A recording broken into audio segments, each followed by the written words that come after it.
Hi guys, so in recent videos people have made statements about the fact that katanas cut better than other swords.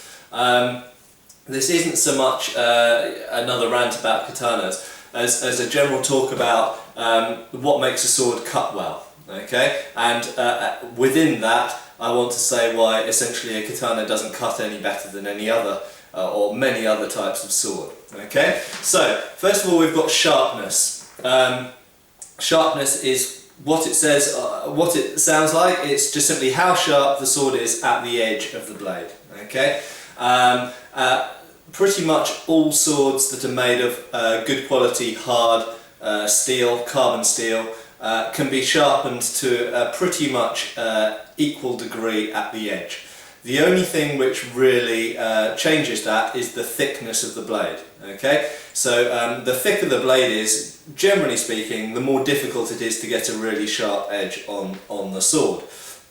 And what I should also mention in that context is that actually you might not always want a sword edge to be as sharp as you can physically make it.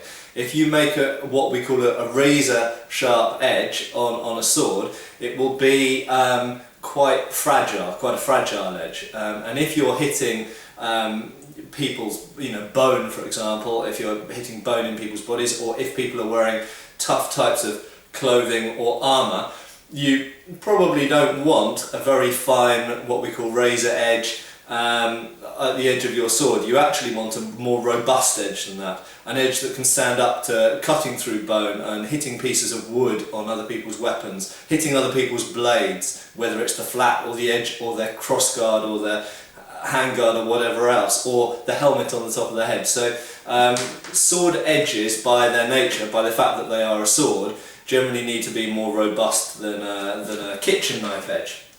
So, and that moves nicely on to the second thing which dictates how sharp a sword can be, and that is the cross section of the blade. Okay, so if I just put the sword down for a second, very simply, if the blade is thicker, the angle at the edge is going to be a bigger angle. Okay, if the blade is thinner, then it's going to be a more acute angle.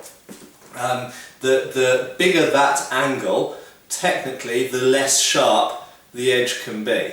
Okay, so if we just mention katanas for a second, katanas are actually quite thick blades compared to most European sabres, for example, and other types of sword around there, compared to even Chinese swords, for example.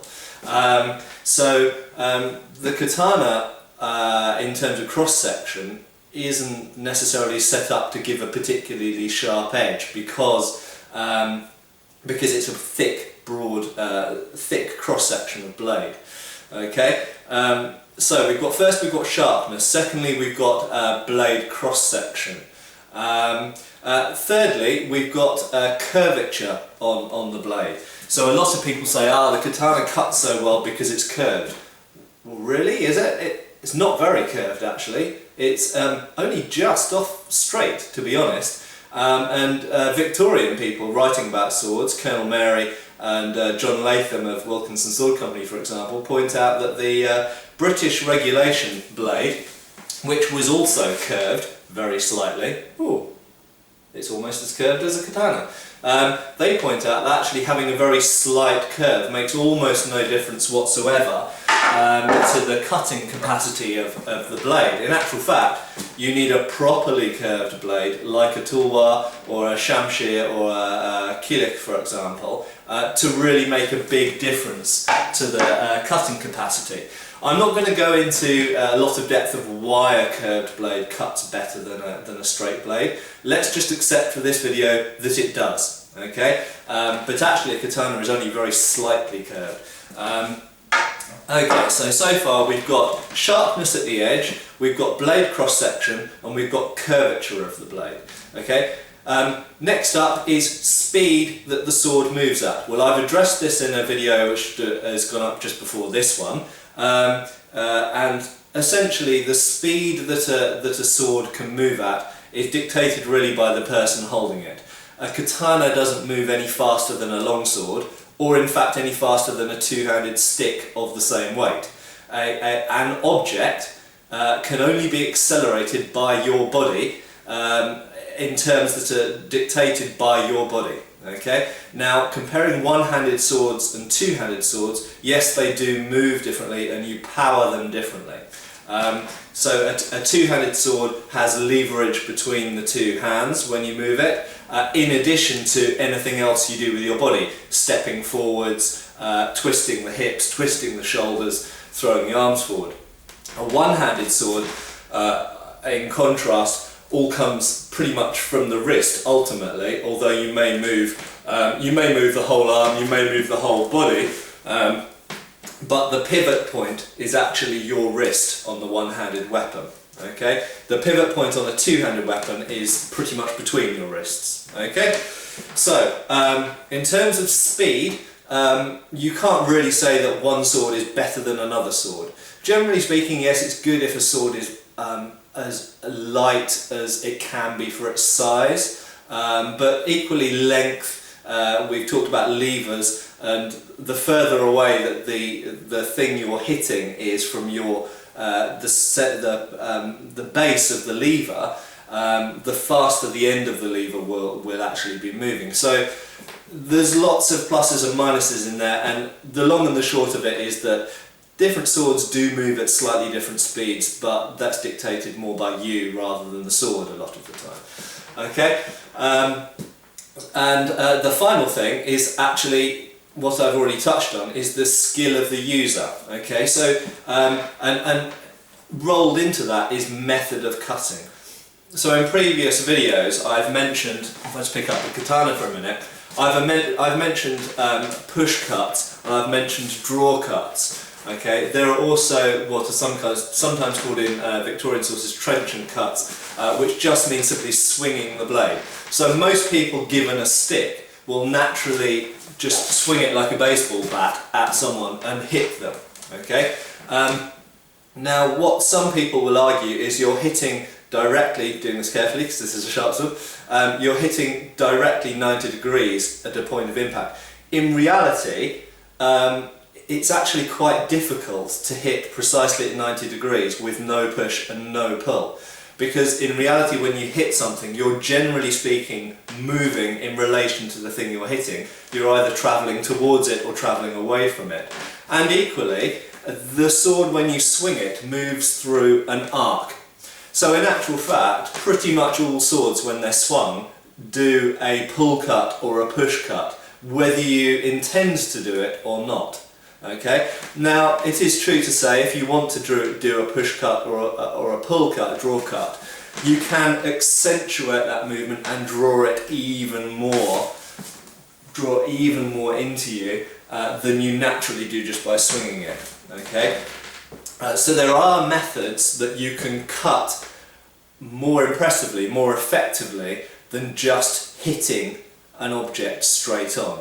And those always involve either slicing by pushing or slicing by pulling, pretty much. Okay, and that goes on the same principle that if you take a kitchen knife and you take something fairly resistive, like a leather glove, for example, if you just push the sharp kitchen knife into the leather glove, you'll have to apply vast amounts of pressure.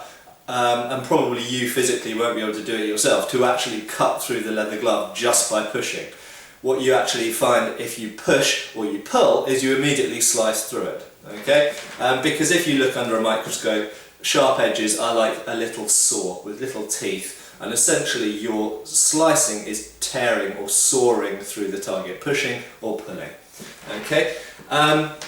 So, to sum up, there are 5 things that essentially dictate whether a sword cuts well or not. Firstly, how sharp it is at the edge. Okay, all swords pretty much, dependent on their blade cross-section, can be about as sharp as each other.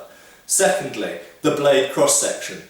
Thicker blades, it's more difficult to make them really sharp than thin blades. And I should mention that lots of Japanese test cutting videos you see, for the tameshigiri cutting, they actually use thinner blades than historical katanas normally were, because if you're cutting, if you're just cutting through mats, tatami mats, then actually you can have quite a thin blade, whereas if you're fighting people and defending yourself and hitting armour and so on, you need a thicker, more durable blade. Okay, so blade cross section is important secondly. Third point is blade curvature. Yes, a curved blade does cut generally more effectively, and it can be curved forwards or curved backwards incidentally, but curved either way generally cuts more effectively than a straight blade for various reasons that I'll go into in another video. Fourthly, speed. Okay, well, swords, as I've mentioned, tend to be the speed that they can move at is dictated by the user more than the sword itself. And fifth and lastly, it's the method of cutting. And bear in mind that you can use a push or a pull cut with basically any sword, be it straight, curved forwards, curved backwards, or so on. Okay, so those are the 5 things really dictating whether a sword cuts well, and none of those things are unique to a katana or unique to a tulwar or a longsword or whatever. There are many swords that cut very, very well. Katanas don't cut especially well. From what I've seen, and also if you read historical sources that talk about when these swords were actually in use, which ones cut particularly well, actually it was the Indian tulwar and the Middle Eastern and North African shamshir and the Turkish kilik that were most famous for cutting most awesomely. Not the Japanese katana, I should add. So there you go. There are 5 basic things that dictate whether a sword cuts well or not, and katanas aren't magical yet again. Okay, there's lots of swords that cut very, very well, and equally to katanas. Thank you.